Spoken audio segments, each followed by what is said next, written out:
Voltamos e agora a gente vai falar com o deputado estadual, professor Júnior Gel. Ele é atualmente um dos políticos mais respeitados pela opinião pública por seus projetos de lei. Professor Júnior Gel se destaca ainda por sua sensibilidade quanto à saúde dos tocantinenses, sobretudo a saúde mental. Júnior Gel, seja bem-vindo, querido.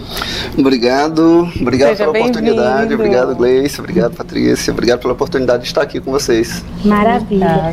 Nossa, Júnior Gel, tantas coisas que a gente quer saber, mas assim, eu vou começar sobre a saúde mental, que é a minha área, então assim, eu gosto muito desse assunto, né?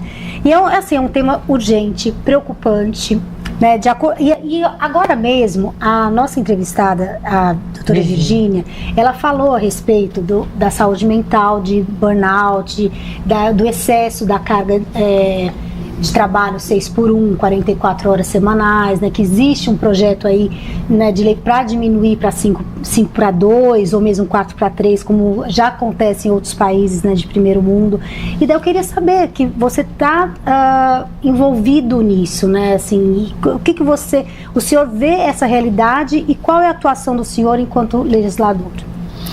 Olha, são duas coisas que você mencionou agora. Uma em relação à escala de trabalho, que isso aí está sendo tramitado no Congresso Nacional, então não envolve aqui na Assembleia, certo? Mas em relação à questão da... Eu fiz esse link porque assim, por esse excesso de trabalho, as pessoas estão ficando doentes de tanto excesso de trabalho, 44 horas semanais.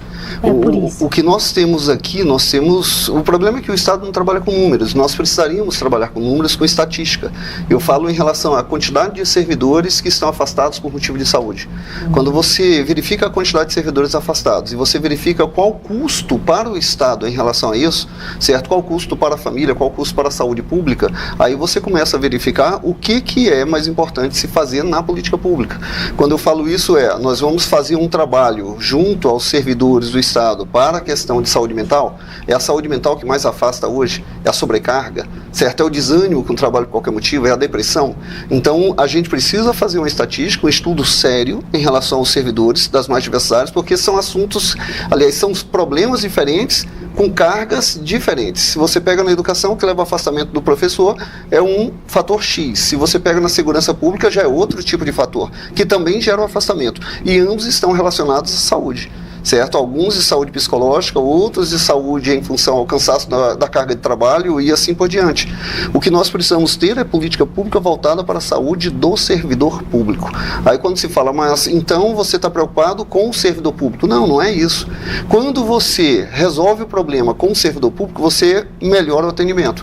Você reduz o custo. Se você reduz o custo operacional, sobra mais dinheiro. Se sobra mais dinheiro, você consegue fazer um reinvestimento na saúde pública do Estado, certo? Você tira a sobrecarga do número de pessoas sendo atendidas nas unidades de saúde da família, tira a sobrecarga do número de pessoas sendo atendidas no Hospital Geral de Palmas ou nos mais diversos hospitais que nós temos no estado de Tocantins. Então, quando se trabalha com números, quando se trabalha com estatística, você percebe que o investimento em programas de saúde com os servidores, ele se torna barato. Na realidade, todo investimento se torna barato. O caro é a consequência para você reparar o dano lá na ponta. E é exatamente isso que o Estado precisa entender, certo? Saúde pública não é gasto, é investimento. E quando você faz um investimento com números, com planejamento, de forma adequada, você tem uma economia infinita e você tem um resultado muito melhor para todo mundo. Nossa, que maravilha. E aqui, o SUS, ele tem essa tripartite, né, que é a União, o Estado e o município. E essa falha está mais acentuada você fala que é no município? Na realidade, em todos. Quando a gente ocupa cargo de gestor, seja gestor chefe do executivo, estadual, municipal, seja gestor das secretarias, nós precisamos colocar pessoas que tenham capacidade técnica e não necessariamente envolvimento apenas político. Eu fui eleito, por exemplo, governador do Tocantins. Você é minha amiga, você é da saúde, eu vou te colocar por amizade? Não, eu não posso colocar para amizade.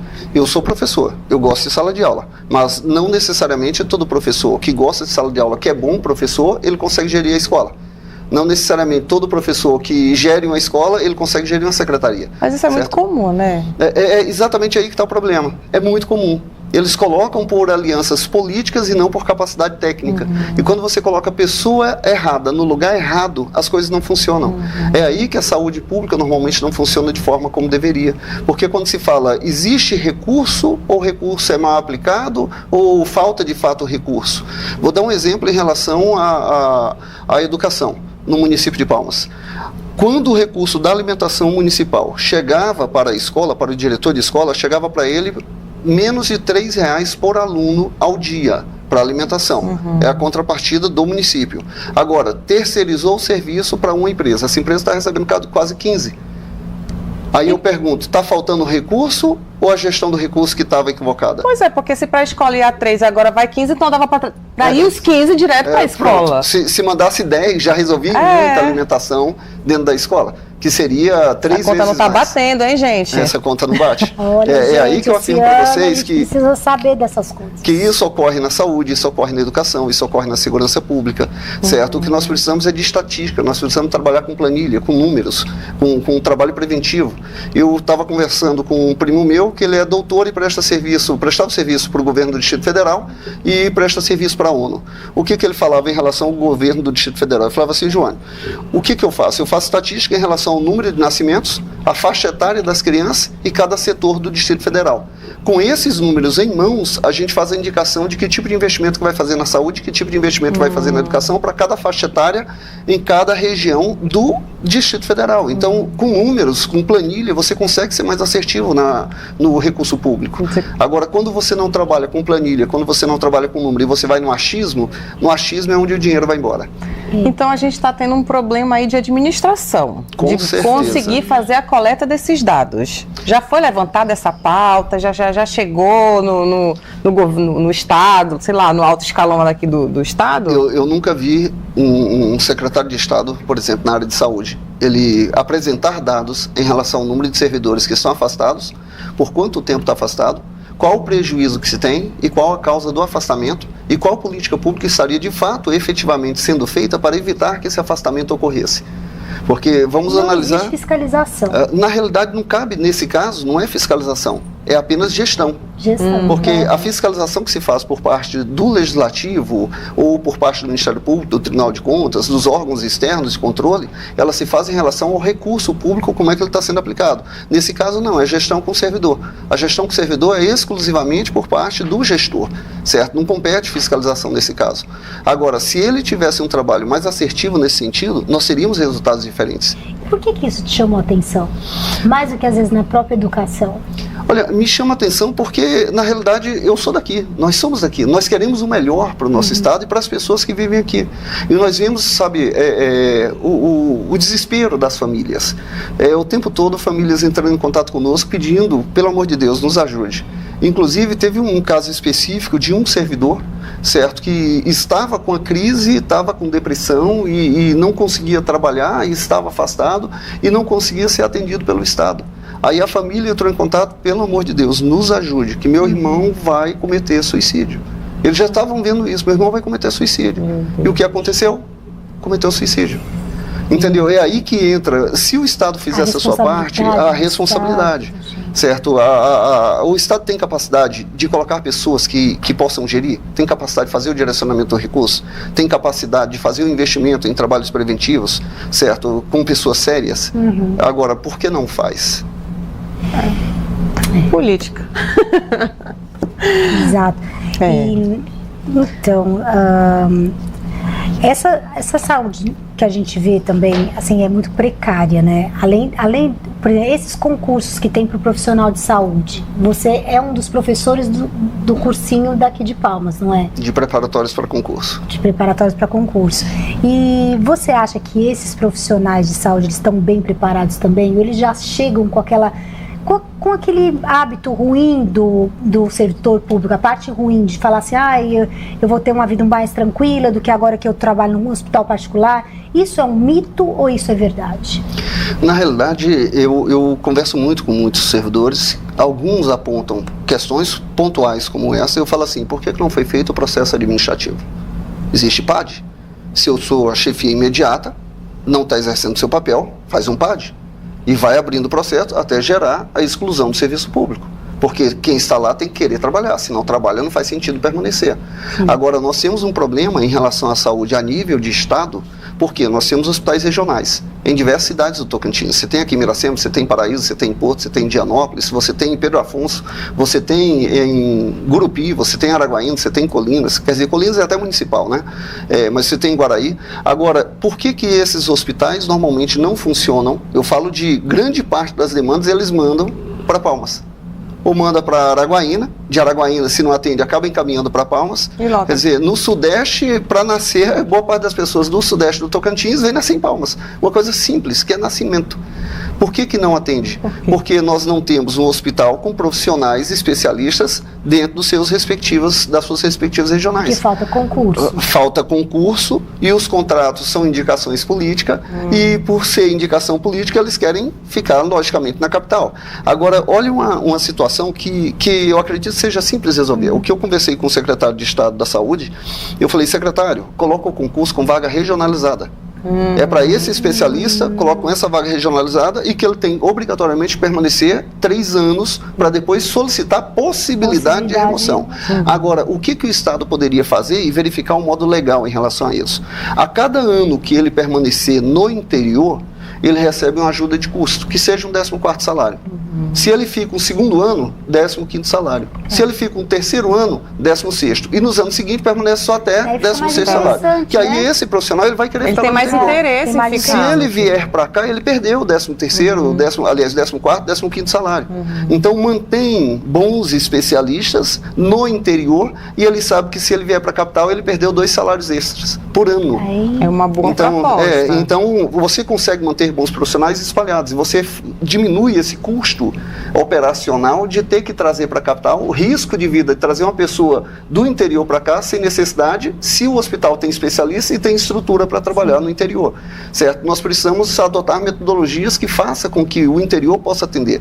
Não adianta eu ter um hospital regional se ele não resolve. Não adianta eu ter um hospital regional se não tem especialista, se não tem estrutura. Então eu tenho que estruturar, eu tenho que colocar especialistas para diminuir a sobrecarga que ocorre no Hospital Geral de Palmas. Só tem o custo de manter esse hospital no interior, porque atender realmente a população local, ele não está sendo efetivo. Exatamente, e o custo acaba se tornando maior, porque pouco faz e tem que ficar encaminhando para a capital. Olha o custo que você tem com um profissional, com um enfermeiro ou com um médico, para vir junto na ambulância, de acordo com a necessidade, certo? Com o motorista, pagando diária de todo mundo, correndo risco todo mundo, se poderia ser resolvido lá na cidade de origem. Voltando, Gel, ao assunto do administrativo, eu trabalhava numa multinacional e fui contratada, né, pedi demissão da multinacional e fui trabalhar numa prefeitura no Pará. Eu, com aquela mentalidade, né, da multinacional, fui tentar levar para dentro da prefeitura. Gente, vocês não estão entendendo o tanto que eu fui odiada naquele lugar, porque eu estava tentando fazer a mesma coisa, né, o processo administrativo dentro da prefeitura. Gente, vocês não estão entendendo. Foi, assim, ladeira abaixo, porque eles não aceitavam a nova proposta de trabalho, já tinha um ritmo que eles já seguiam ali, e fazer diferente era muito difícil para eles, assim, né? Então eu entendo um pouco sobre quando você fala sobre o administrativo já ter um vício, né? Ele já tem um vício ali de dentro, mas isso pode ser trabalhado, isso pode ser moldado, conforme também, né, a vontade tanto dos governantes quanto de quem está sendo ali concursado ou está sendo colocado dentro, né, para trabalhar no administrativo. Mas essa questão da saúde, Júnior, é muito importante, porque lá no Pará, nós temos, no caso, né, muitos hospitais regionais e que funcionam. E isso foi uma coisa que eu trouxe minha mãe recentemente para cá, e eu tive esse cuidado de dizer para ela que a saúde aqui era um pouco mais difícil do que lá no Pará, porque onde ela morava, em Paragominas, tinha um hospital regional que funcionava muito bem. E aqui nós temos só, né, em Palmas, o hospital regional, que é super lotado, né? Isso não é novidade para ninguém, todo mundo sabe. E isso me preocupou um pouco, em trazer ela para cá, tirar ela dessa situação lá, já que ela utiliza o hospital público. Mas tem algum projeto para mudar essa estrutura dessa centralização das regiões de vir para cá, todo mundo para Palmas e trabalhar melhor esses profissionais no interior? Projeto. Na realidade, o concurso público ele vai diminuir essa tensão, porque vai colocar profissionais, pelo menos foi isso que foi conversado com o secretário, que ele disse que iria atender esse tipo de demanda, porque é interessante colocar profissionais para fazer o concurso para os mais diversos regionais e lá permanecer por no mínimo 3 anos, certo? Então, com isso, vai ter especialista, lá em Indianópolis vai ter especialista em Miracema vai ter especialista, lá em Guaraí também vai ter especialista. Agora, tem que estruturar. Tem que estruturar o hospital, para que o especialista possa também ter ali uma UTI, para que possa também ter local para fazer cirurgia, que possa também ter toda a estrutura que os especialistas possam trabalhar, certo? Com isso, nós passaríamos a ter solução de diversos problemas, certo? E precisamos fazer a solução dos mais diversos problemas. Um problema corriqueiro que acontece aqui é um excesso de terceirizações. Quando se fala assim, mas a terceirização, se desse certo, não estava o caos. Se der certo, não estava o caos. Ou então a terceirização, ela pode ocorrer? Pode ocorrer. Tem terceirização que é certeira. Agora, você está fazendo a terceirização para resolver problema ou você está fazendo a terceirização para fazer esquema? Entendeu? Porque isso é corriqueiro dentro da política. Você pega, tem um hospital lá em Manaus, eu não me recordo agora, não foge o nome do hospital. O hospital ele faz mais cirurgia que o HGP, mas ele tem um custo operacional mais barato do que o HGP. E lá é terceirizado, certo? O funcionamento do hospital é todo terceirizado. Só que ele dá muito mais resultado com um custo muito menor. Então, qual é a diferença que você tem aqui no HGP para esse hospital que nós temos em Manaus? Certo? Por que lá dá certo e aqui não dá tão certo assim? O que nós tivemos no Espírito Santo, teve um gestor, o secretário de saúde do Espírito Santo, que ele simplesmente pegou números do problema que tinha na saúde no Espírito Santo e ele falou, não, eu vou comprar pacote de cirurgias nos hospitais particulares. Por quê? Porque comprando lote de cirurgias, o custo operacional da cirurgia ficava mais barato no hospital privado do que fazer pela rede pública. Ele conseguiu mensurar isso. E aí você retirava a lista de espera que dura anos, certo? Lista de espera tem a última vez eu tive, acho que 2 semanas, 3 semanas no HGP, certo? Peguei a lista, o total de lista de espera que nós tínhamos lá e há quanto tempo tinha alguns. Tinha lista de espera ali que não rodava para determinado tipo de cirurgia. Ela literalmente estava parada há mais de 3 anos, certo? Não saía uma cirurgia porque não era prioridade. Aí esperava o cidadão ter o problema, gerar um infarto para ser prioridade. E aí, nesse caso, se você pega e compra lote de cirurgias na rede privada, sai um custo teoricamente mais barato, você retira a lista de espera e resolve o problema da saúde.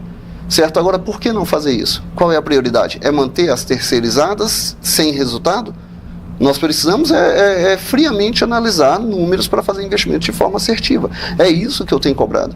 Certo? Eu não estou aqui tentando criticar por criticar. Nós temos que encontrar a solução, certo? A solução dos problemas. Quem paga essa conta, quem sempre paga a conta, é quem mais precisa. É a população. E a gente tem sofrido bastante. O meu esposo, Léo, nosso diretor, ele foi a mão, né? Quebrou a mão e foi para HGP, chegou lá. Não, você tem que ficar tantos dias aqui para poder fazer a cirurgia, tem que ficar dentro do hospital. Nossa, e eu não entendi aquilo, né? Então, assim, a gente... se sair, perde a vaga, perde o leito, né? Como se fosse assim. Aí eu te pergunto, quanto custa por dia ele lá dentro do hospital?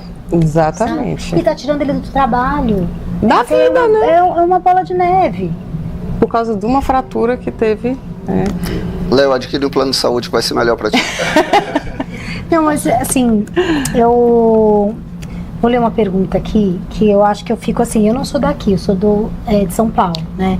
E eu, na verdade, eu não precisei usar nenhum serviço público ainda, né? Assim, de saúde. E eu não vejo como que tá essa realidade, né? E é muito interessante você falar que Pará tá anos-luz daqui e é do lado, a gente faz fronteira e... A experiência é diferente, mas qual é? Tocantins é um estado muito jovem, né? Comparando com Pará, por exemplo, bem mais jovem. 37 anos a gente fez ontem, né? E, no entanto, vemos a população empobrecida, dependente de programas sociais de governo, carente de assistência digna em seus direitos, nas mais diversas áreas da vida humana. Por que o povo tocantinense não é tão rico quanto o estado é? O estado de Tocantins é um estado riquíssimo. E por que a gente ainda tem essa pobreza alta aqui. Você sabe como é que resolve o problema? Só que é uma solução que não se dá a curto prazo, certo? É investir em educação. O político, ele é o reflexo da população. Se você tem maus políticos, é porque a população não soube votar. Quando você vota por interesse particular, você tem representantes de interesse particular. E o que nós mais temos dentro da política são representantes de interesse particular. E quem normalmente vota por interesse particular em troca de uma gasolina, em troca de uma cesta básica, em troca de tijolo, em troca de promessa de contrato ou de manutenção de contrato, que normalmente nem se cumpre, são as pessoas que são mais penalizadas com esse tipo de negociação. Porque ele colocou um representante que não o representa, que não está preocupado com a sua segurança, não está preocupado se vai ter vaga ou não na escola, na CMEI, para o seu filho, não está preocupado se o asfalto está corrigido direitinho ou se está cheio de buraco, não está preocupado se a saúde pública está funcionando, porque quem mais precisa é você, que votou errado. E você acha que aquilo que você recebeu em período eleitoral muda a sua vida, e não muda. Que seja R$1.000 que você receba de ajuda financeira, R$1.000 não vai mudar a sua vida. Agora, um hospital onde deixa você, sabe, semanas ou dias e sem possibilidade, e às vezes vai embora sem fazer a cirurgia, isso aí muda a sua vida. Você perde o emprego por causa disso. Certo? Quando você não é atendido, não faz a cirurgia, você pode ter uma complicação ainda maior. Isso muda a sua vida. Quando na ausência de iluminação pública e, consequentemente, da segurança pública, gera algum tipo de crime, um latrocínio, isso muda a sua vida e da sua família para sempre. É uma vida que não volta. Sabe, é um investimento que se fez. Eu estou falando da vida porque a família se despedaça quando um filho se perde, certo? Mas imagine ainda uma pessoa que foi totalmente capacitada, teve um investimento familiar naquele filho, aquele filho concluiu uma faculdade, está no início da sua carreira profissional e ele sofreu um latrocínio. Entendeu? Olha o tamanho da perda que se tem por um investimento tão pequeno. É inconcebível, sabe, você fazer investimentos errados. Você pega nada contra a parte da cultura, não é isso, mas 430 milhões de reais foram investidos em shows. Aí você pergunta, mas que show? De pessoas desconhecidas, a valores superfaturados. Entendeu? Você pegar uma pessoa que ninguém conhece, daqui de Palmas, e se você faz uma pesquisa, a cada 10, talvez um tenha ouvido falar nesse cantor, e ele receber 200 mil reais no show? Entendeu? Aí você vai verificar quanto que ele recebe fora do show do estado. 20, 25 mil. É o tal do pão e circo, né? Não é só isso, é porque eles desviam dinheiro.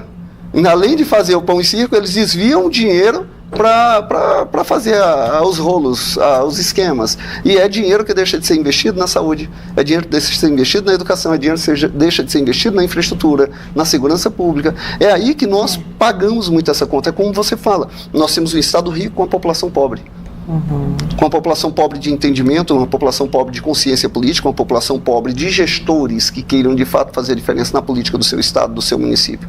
É aí que nós temos um problema sério aqui, certo? Agora, muita gente aqui no estado é indignado, mas a sua indignação tem que ser convertida em força para você movimentar as pessoas ao seu redor, para você conscientizar as pessoas ao seu redor, para não deixar que elas continuem votando de novo nas pessoas erradas em troca de alguma coisa. Nós precisamos sair da mesmice, sabe, de votar em quem não nos representa simplesmente porque te agradou com alguma coisa. Sim. Ginurgia, eu acho que a gente também está chegando ao final.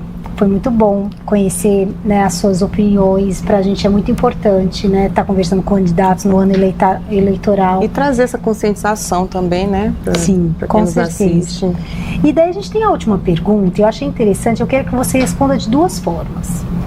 Que a gente pergunta que qual o estado da metamorfose, né, que o nome do nosso programa, você está, pessoalmente. Mas eu também gostaria que você falasse da política de Tocantins. Qual que você acha, qual fase que ela está? Ela é uma borboleta que está voando, ou ela está ali no casulo, ainda está comendo grama, está no ovo? Me fala de você primeiro, ou da política. Olha, eu acho que eu estou no casulo doido para voar. Que bom. Porque a gente está em constante processo de evolução. em constante processo de transformação. E a busca por conhecimento, sabe, de tentar fazer a diferença, ela é muito grande. A sede por isso, por esse processo de mudança, é muito grande.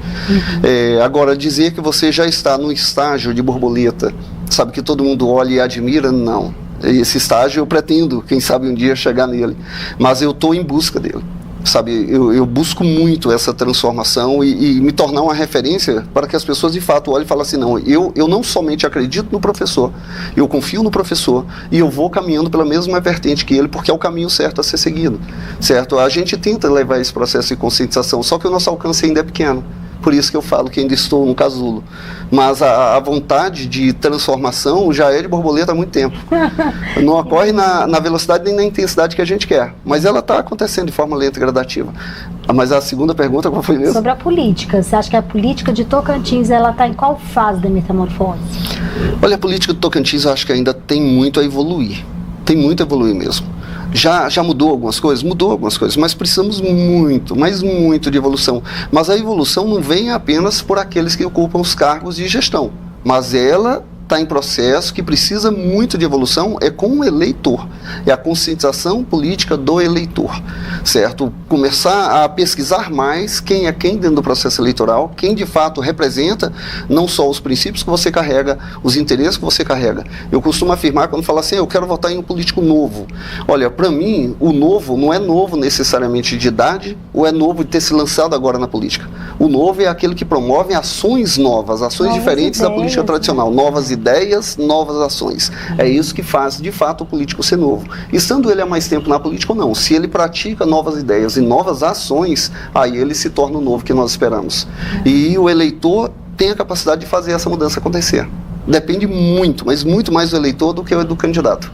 Maravilha. Nossa, legal. Muito bom. Que aula! Conversar com você. Obrigado. Obrigada, Júnior. Foi um Muito prazer obrigada. receber você aqui. Prazer foi todo meu. Obrigada. Seja Eu muito que agradeço. bem-vindo. Bom, gente, nossa, hoje nossos convidados Foram de alto escalão. Foi.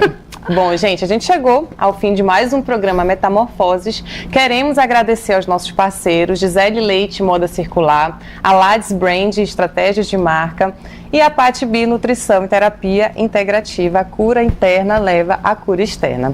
E mais uma vez, um muito obrigado. Lembrando que estamos nas nossas redes sociais, Instagram, Spotify, TikTok, YouTube e, é claro, aqui na Rede TV, todas as segundas às 9 horas da noite. Continue acompanhando a gente e até a próxima. Um super beijo.